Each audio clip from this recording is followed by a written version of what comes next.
আরে আপনি আপনি এখানে, আপনি ভেতরে এলেন কি করে? আমরা আবার ভুল করে দরজা খুলে রেখে দিইনি তো?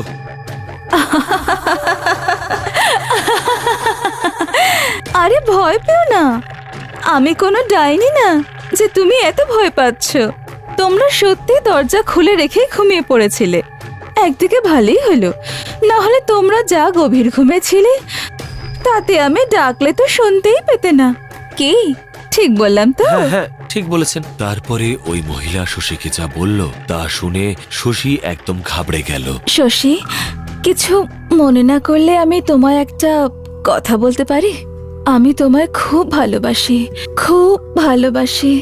আমি তোমাকে আমার বাড়িতে ডাকি, কিন্তু তুমি আসো না। এবার আসবে তো? আসবে তো? আমি যখনই তোমায় ডাকবো আসবে তো? আসবে তো শশী? কথাটা বলে ও শশীর একদম কাছে চলে গেল আর নিজের মুখটা শশীর গলার কাছে নিয়ে এলো। হঠাৎ ওর মুখটা একদম বদলে গেল আর দুটো লম্বা দাঁত বেরিয়ে এলো। ও জোরে শশীর গলার কাছটা কামড়ে ধরল। শশী জোরে চিৎকার করলো। ছাড়ো আমায়, ছাড়ো আমায়, এটা কি করছেন আপনি? ছাড়ো, ছাড়ো আমায় বলছে। শশী নিজের হাত পা ছুঁড়তে থাকে। এসব আওয়াজে অঙ্কিতের ঘুম ভেঙে যায়। ও দেখে শশী ঘুমের মধ্যেই জোরে চেঁচামেচি করছে। অঙ্কিতর ঘুম ভাঙায়। শশী, আরে তোর কি হয়েছে? তুই এইভাবে চেঁচাচ্ছিস কেন? আর কাকে ছাড়তে বলছিস তুই? শশী ধড়পড় করে উঠে বসলো আর চারিদিকটা চোখ বড় বড় করে দেখতে লাগলো। অঙ্কিত, অঙ্কিত, আরে ও কোথায় গেল? কে কে কোথায় গেল? ওই যে ওই সামনের বাড়ির মহিলা, ওই বড় টিপ পরা। তোর কি মাথা খারাপ হয়ে গেছে? ও এত রাতে এখানে কেন আসবে? আরে ও তো এক্ষুনি এখানে ছিল, আমাকে চা খাওয়াতে বলল, আর তারপরেই হঠাৎ করে আমার গলায় ওর দাঁত বসিয়ে দিল। দেখো দেখো, আমার গলার দিকে তাকাও, রক্ত বেরোচ্ছে না? শশী অঙ্কিতকে নিজের গলার দিকে দেখায়, কিন্তু গলায় তো কোনো চিহ্নই ছিল না। আরে ভাই, তোর গলায় কিচ্ছু নেই।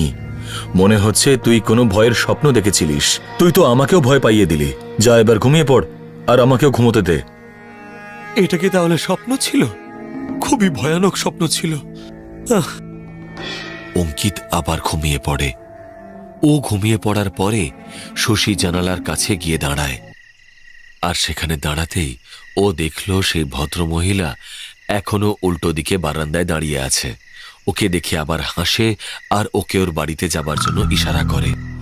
কেন জানি না শশীর মনে হয় সেদিন ও কোনো স্বপ্ন দেখেনি।